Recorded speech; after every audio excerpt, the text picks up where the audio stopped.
World of Warcraft Battle for Azeroth. Is it worth playing in 2019? And better yet, does it have the staying power to keep you playing for the long term? In today's video, that's exactly what I want to figure out. Hello everyone, welcome to Blue Hair Gaming. My name is Rich, and today we're going to go over Battle for Azeroth and my experience coming back to it after a 10-year break. I played World of Warcraft from the beginning till Wrath of the Lich King. The game's now 15 years old.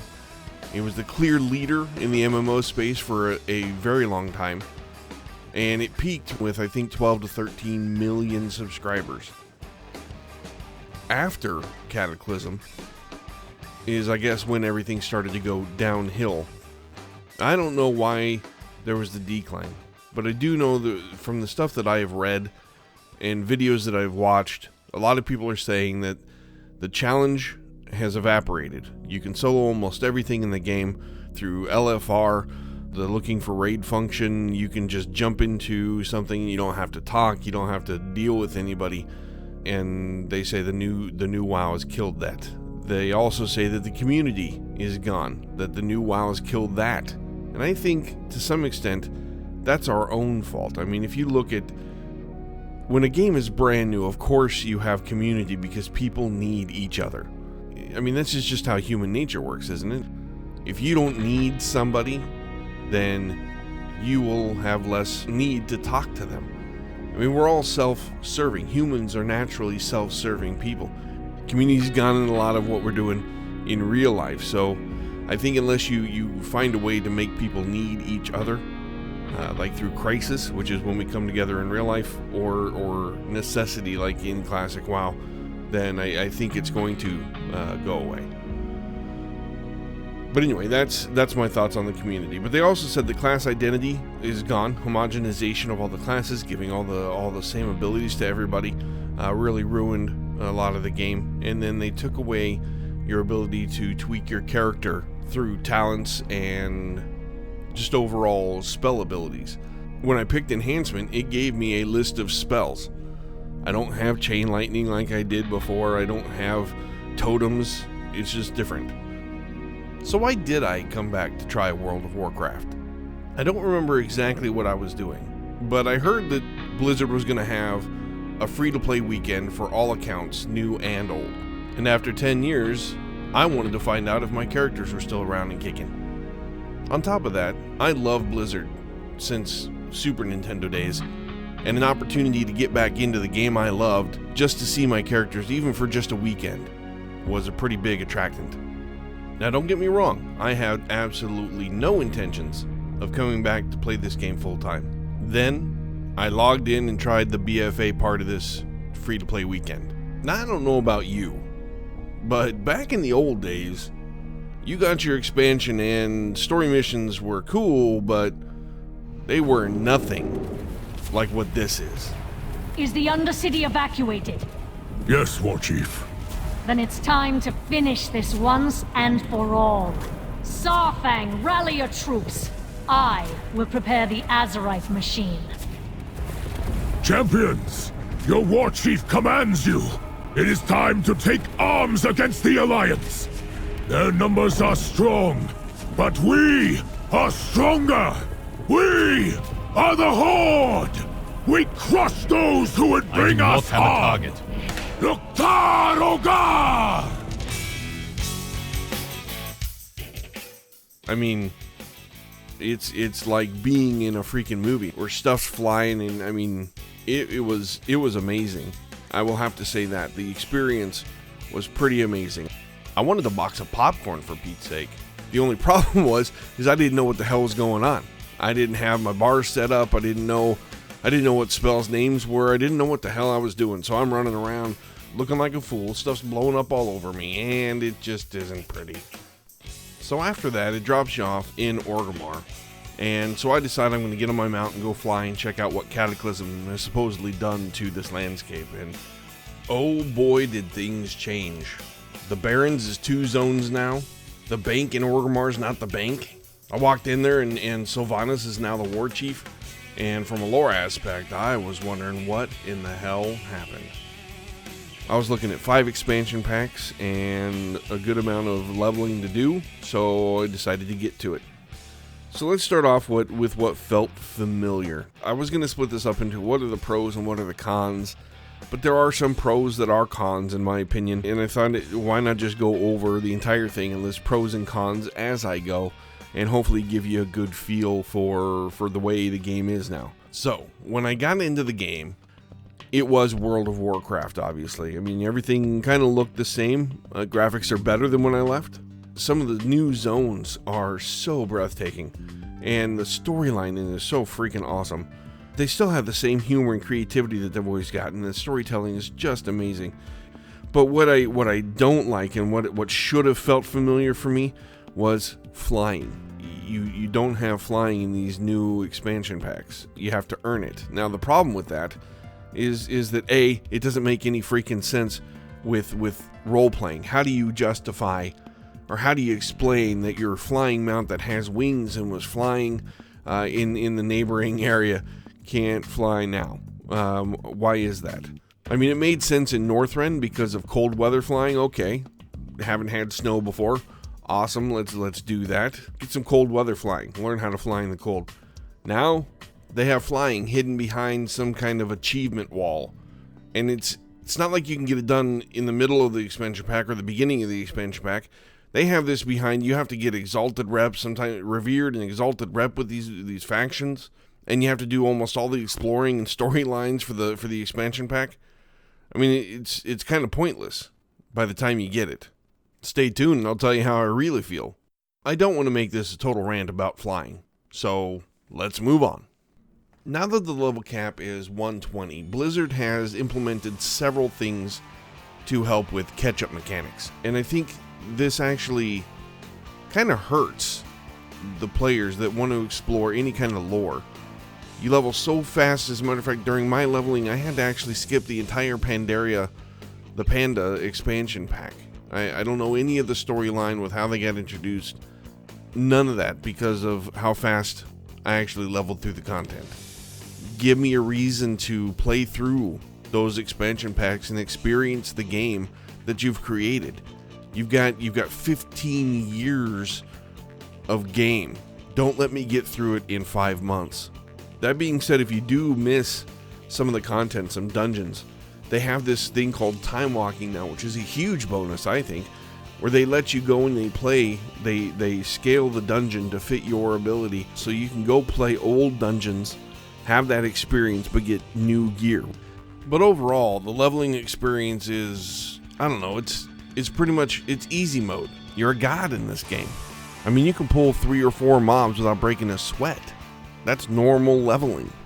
But all this easy mode makes some sort of sense, doesn't it? I mean, think about it. We've done so much with these characters. They've gone from being some nobody that's in the land to taking part in influencing major things in the cosmos of the world of Warcraft. I mean, this stuff is crazy. I mean, even going to another planet, for Pete's sake. So it almost makes sense that things are easy. But that does a disservice to the people that are leveling.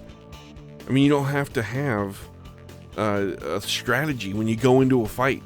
You don't need to use your spells.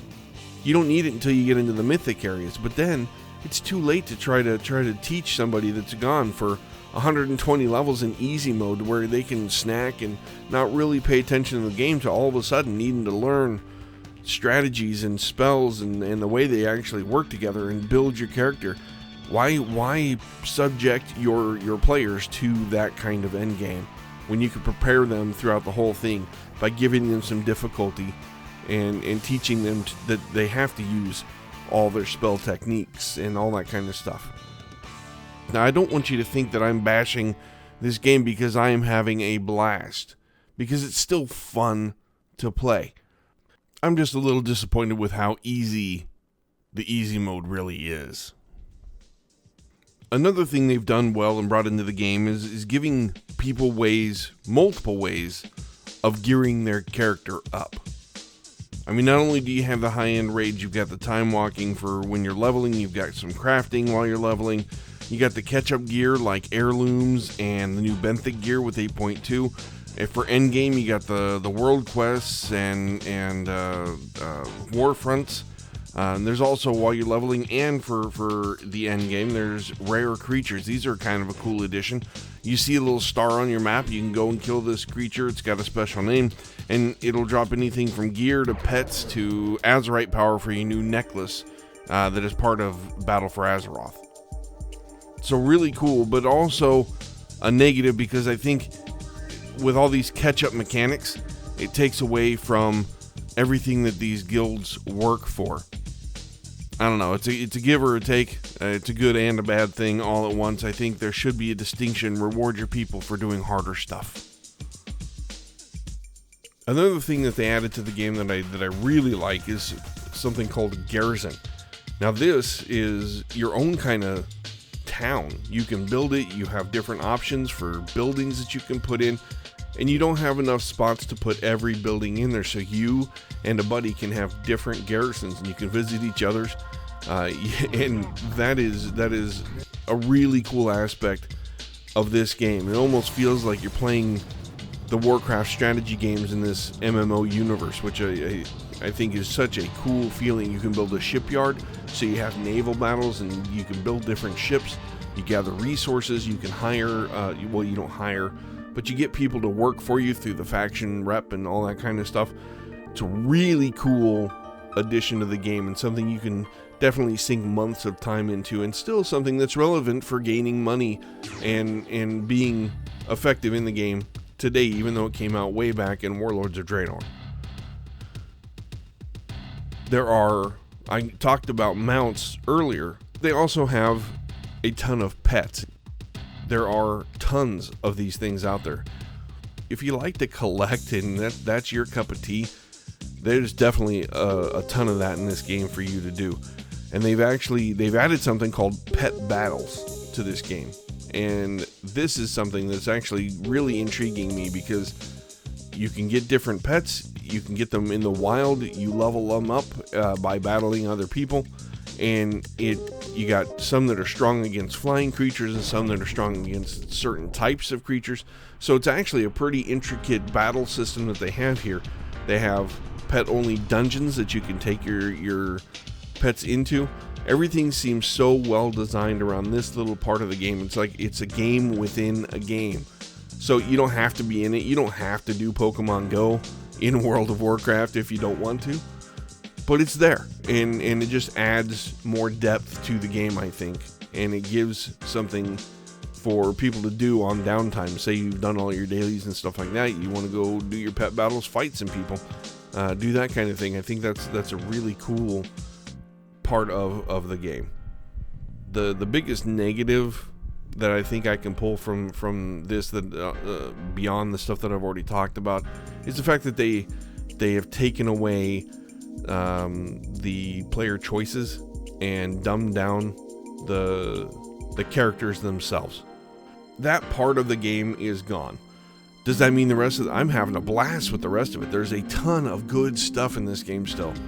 And I don't know what the end game is going to be like, because I'm not quite there yet, but I'm telling you, so far, I'm having a good time. So, to answer the question, is this worth playing now in 2019? This might be a pivotal point in coming back to BFA or World of Warcraft. I think first you have to look back at the reasons why it went downhill in the first place and see if there's been any kind of turnaround or any sign of life in that area. Is class identity gone? I don't think it's gone anymore. I think they're bringing it back in little bits. Ian, whatever his last name is, Kostanakis, Baklava, whatever, he talked about how they've made mistakes in World of Warcraft and they've gone too far, and they're bringing back some of these stuff from that character customization standpoint. Is the challenge gone? Absolutely. That is gone. And only the very hardest part of endgame is where you need to know your character. Is the community gone? Well, sort of. Like I said before, I think a lot of that is our own fault. But I did find while I was leveling that I did have people invite me to groups. So there's some of that that's still going on. And in the dungeons that I have been in, people have been quiet. Nobody's talking, going, hey, how's everybody doing? And being all chummy. But on the other hand, they're not jerks either. And if you have questions or you want to talk, you can talk and people actually respond. It's just you have to be kind of the outgoing one and the starter of these things. It's not just going to naturally happen. They seem to be learning from their mistakes and what people have been saying. So this, I think, may be a pivotal time for you to come back into World of Warcraft and see what's going to happen in the future. Now, I will say that if you are a gear-driven person and that is all that you care about, this may not be for you. You may get 6 months. Maybe. But if you're like me and you like to do not only some high-end content, but you also like to have some fun and do some collecting and find some new mounts and go back and do some of that old leveling stuff just for the heck of it and find storylines and finish quests, there's so much to do in this game that you will be busy for a long time. And then if they keep going in the direction that they seem to be going right now, World of Warcraft could become a game as good as it was back in the day, if it's not already. Like I said, I'm having a blast with it right now.